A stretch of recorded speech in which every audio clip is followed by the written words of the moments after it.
राजधानी दिल्ली में लगातार कोरोना का कोहराम बढ़ता ही जा रहा है, जिसका प्रभाव आम जनता के बीच में देख सकते हैं। इसी के चलते अरविंद केजरीवाल ने 19 अप्रैल को बड़ा फैसला लिया था, जिसमें कहा गया कि 1 सप्ताह का लॉकडाउन लगाया गया है। इस पर बातचीत करने के लिए हमारे साथ मौजूद है दिलशाद गार्डन से निगम पार्षद वीर सिंह तंवर। सर, सबसे पहले जानना चाहेंगे कि जिस तरह से 1 हफ्ते का लॉकडाउन लगाया गया है, तो उससे क्या कुछ जनता को समस्याएं आएंगी या क्या प्रभाव पड़ेगा जनता पर? नमस्कार। दिल्ली के जो अपने को बेटा बोलते हैं, जब पूरी घोषणा पूरी पब्लिक और पूरी दुनिया बोल रही थी कि कोरोना गया नहीं अभी, और आप हाथ पे हाथ धर के बैठे रहे, ना कोई हॉस्पिटल आपने नहीं बनाए, ना जो हॉस्पिटल आपके पास उनकी बेड की संख्या बढ़ाई, ना पर ऑक्सीजन, ना आपने आईसीयू की कोई व्यवस्था की। अब जाकर के जब तक कोरोना अपना भयंकर रूप ले चुका है, अगर आपने प्रिकॉशन देनी थी तो आप पहले से तैयार क्यों नहीं थे? अब जो प्रवासी हैं वापस काम पे लगे हुए हैं, इस लोगों के उद्योग धंधे चल रहे थे, उन्हीं के बदौलत चल रहे थे, उनमें निश्चित तौर पे घबराहट फैलेगी। आपने तुरंत आकर के टीवी बोल दिया कि आज शाम को 10 बजे से लग जाएगा। आप पब्लिक को कम से कम 1 दिन का समय देते, 1.5 दिन का समय देते। देखो, कोरोना ऐसे महामारी है जिसके बचाव के लिए सरकार को खुद मैदान में आना चाहिए था। आपका एक भी विधायक दिल्ली में नहीं है, और जिस सीमापुरी विधानसभा में मैं बैठा हूं, जहां मैक्सिमम प्रवासी रहते हैं और सब आनंद विहार की तरफ मूव कर रहे हैं, रेलवे से तरफ मूव कर रहे हैं, एक विकट समस्या उत्पन्न होती है। उस विधायक के कहीं दर्शन नहीं है। आप कौन से दिल्ली का सरकार चला रहे हैं, कौन से दिल्ली के बेटे? 4 हॉस्पिटल मेरे आसपास है यहाँ पर। आप हॉस्पिटल में जाके देखो क्या बुरी स्थिति है, विकट स्थिति, आदमी मर रहे हैं। आपको कोई व्यवस्था नहीं है, ना कोई आपके पास प्लानिंग नहीं है, खाली टीवी पे आकर के आप बोलना मैंने ये कर दिया वो कर दिया। और प्रवासी अगर जाने को मजबूर है, उनको पता है कि पिछले सालों कैसे हमारी बेइज्जती हुई है। अगर समय रहते अगर हम नहीं निकले तो हमारी फिर भूखों मरना पड़ेगा। इस तरह के प्रवासी, और उन प्रवासियों का दिल्ली को बढ़ाने में इतना बड़ा योगदान है। उत्तरांचल बिहार के जो लोग हैं, वो दिल्ली का संपूर्ण अगर विकास किसने इन लोगों ने किया, इनके कंधों पे था। आज उनकी इज्जत करनी चाहिए, लेकिन उल्टे पांव फिर दोबारा वो गांव की तरफ भागने को मजबूर हो गए। ये दिल्ली सरकार निश्चित तौर पर पूरी फेल है। मैं कोरोना काल में किसी की राजनीति नहीं करना चाहता हूं, लेकिन आप दिल्ली के बेटे हो, दिल्ली की पूरी जिम्मेदारी आपके पास है। 65,000 से लेकर 68,000 करोड़ आपका बजट है। क्यों नहीं प्रवासियों के लिए कोई आपने बंदोबस्त किया? पहले से आपके स्कूल बंद पड़े हैं, आपको पहले एक योजना बना देते कि हम भाई स्कूलों में आपका ठहराव कर देंगे। खाली घोषणा करने से नहीं, रुको रुको आप यहाँ पर, हम आपकी व्यवस्था करते हैं, ऐसे कहने से कोई नहीं रुकेगा।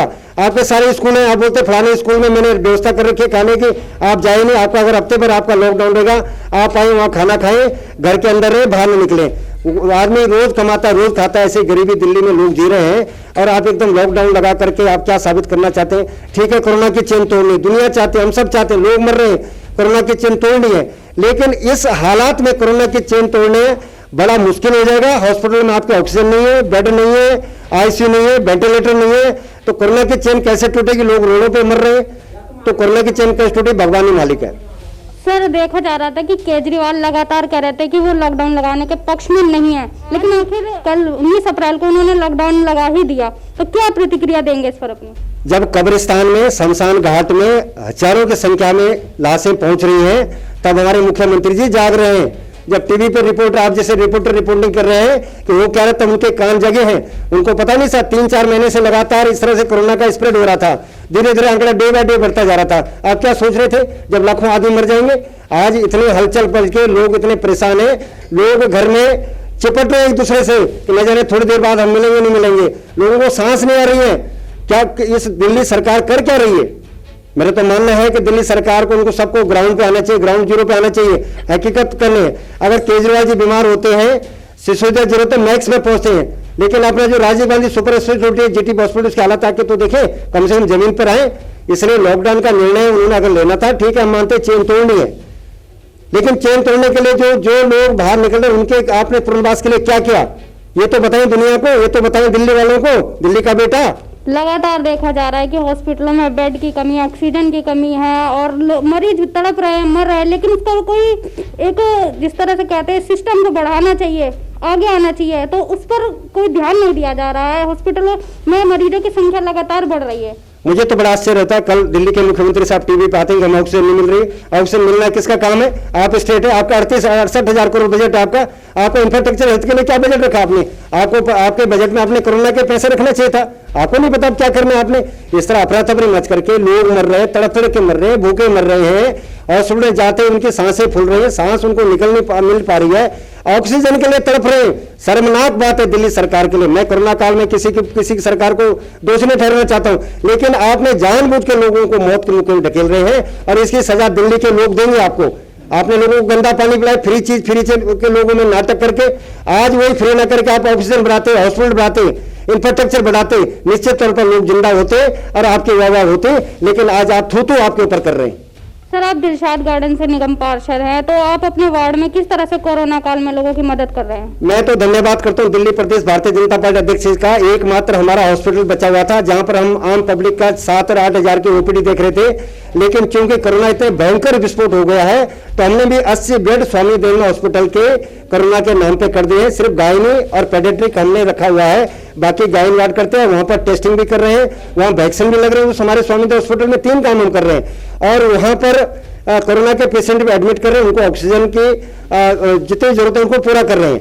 और पर्टिकुलर मेरा वार्ड 3500 चारों तरफ से 5 हॉस्पिटल है, 5 हॉस्पिटल के टोटल स्टाफ ये रहता है, सब कोरोना पॉजिटिव लोग हैं और उनका कूड़ा घर घर से कूड़ा उठाना, उनको राशन भिजवाना, उनकी सेवा करना, टोटल भारतीय जनता पार्टी के कार्यकर्ता हमने 16 खंडों में अपना पूरा वार्ड बांटा हुआ है। भारतीय जनता पार्टी का एक एक कार्यकर्ता ग्राउंड पर है और जहां पर वो मुझे सूचना देती है, चाहे सैनिटाइजेशन हो, चाहे उनका कूड़ा उठाना हो, चाहे उनकी कोई अन्य व्यवस्था करे, चाहे हॉस्पिटल ले जाने की उनकी व्यवस्था करनी हो, चाहे उनका टीकाकरण करना हो, मेरा वार्ड बखूबी से काम कर रहा है, इसलिए मुझे बड़ा संतोष है। फिर तो हमारे साथ वीर सिंह पवार, दिलशाद गार्डन से निगम पार्षद, जिन्होंने बताया कि किस तरह से वार्ड में कोरोना काल में लोगों के लिए मदद दी जा रही है। और अब देखना ये होगा कि जिस तरह से कोरोना बढ़ रहा है, कि राज्य सरकार कुछ तैयारियों के साथ और आगे आएगी या क्या करती है, देखना अब ये है। कैमरामैन प्रिंस सोलंकी के साथ कोमल नरेश, तेज निगाहें, दिल्ली।